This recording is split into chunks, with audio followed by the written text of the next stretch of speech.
வணக்கம் கடகராசி என்பர்களே. என்ன கொஞ்சம் இப்போ தான் சிரமத்திலேருந்து வெளிப்பட்டோம், மறுபடியும் குரு இப்படி போயிட்டாரேன்னு கவலைப்படுறீங்க. கவலைப்படாதீங்க.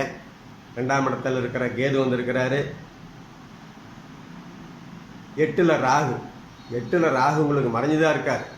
அது ஒரு விதத்தில் நல்லது. என்னன்னு கேட்டால், ராகு மறைஞ்சிருக்கிறது கெட்ட பலன்களை கெடுத்துருவார்.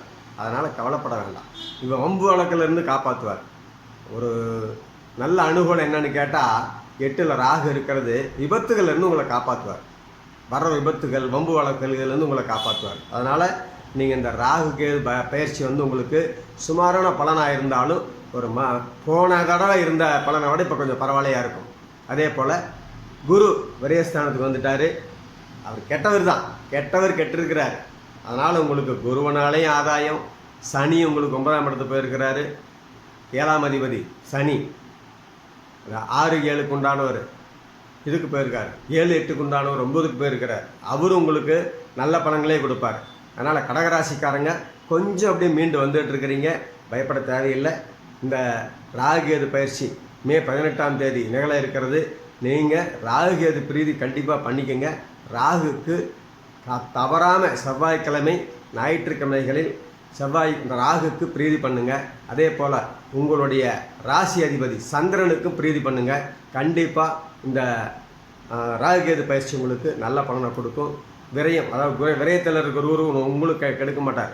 சுகஸ்தானத்தை பார்க்குறாரு, உங்கள் 6ஆம் இடத்தை மறைவு ஸ்தானத்தை பார்க்குறாரு, உங்களோட 8ஆம் இடத்தை பார்க்குறாரு. இதனால் என்ன ஆகுது? 4ஆம் இடத்தை பார்க்கறதுனால சுகத்தை அதிகப்படுத்துகிறாரு. அம்மாவளி உறவுகளால் நல்ல பலனை கொடுக்குறாரு. 6ஆம் இடத்தை பார்க்கறதுனால மறைவு ஸ்தானத்தை தான் பார்க்குறாரு. அது என்ன பண்ணுறாரு?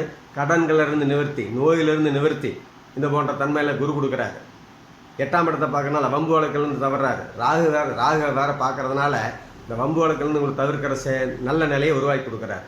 அதனால் கடகராசிக்காரர்கள் கவலைப்படாமல் இந்த ராகுகேது பயிற்சியை கொண்டாடலாம். உங்களுடைய இந்த ராகுகேது பயிற்சி பலன்கள் ஒரு 60% உங்களுக்கு நல்ல பலன்களை கொடுக்கும். நீங்கள் ராகுகேது பிரீதி பண்ணிக்கோங்க. ராகுகேதுக்கு செவ்வாய்க்கிழமைகளிலும் ஞாயிற்றுக்கிழமைகளிலும் தவறாமல் ராகு பிரீதி செய்யவும், மெதுவடை இல்லை உளுந்து சம்பந்தப்பட்ட பொருள்களை நீங்கள் தானம் கொடுத்தா இந்த ராகு பிரீதி உங்களுக்கு செமையாக வேலை செய்யும். கேது உங்களை ஒன்றும் பண்ண போகிறதில்ல. ஞானக்காரகன் நல்வழிப்படுத்துவார். கவலையே படாதீங்க. நீங்கள் இந்த ராகுகேது பயிற்சியை நிம்மதியாக 60% பலன்கள் நல்ல நிம்மதியான பலனடையலாம். நன்றி, வணக்கம்.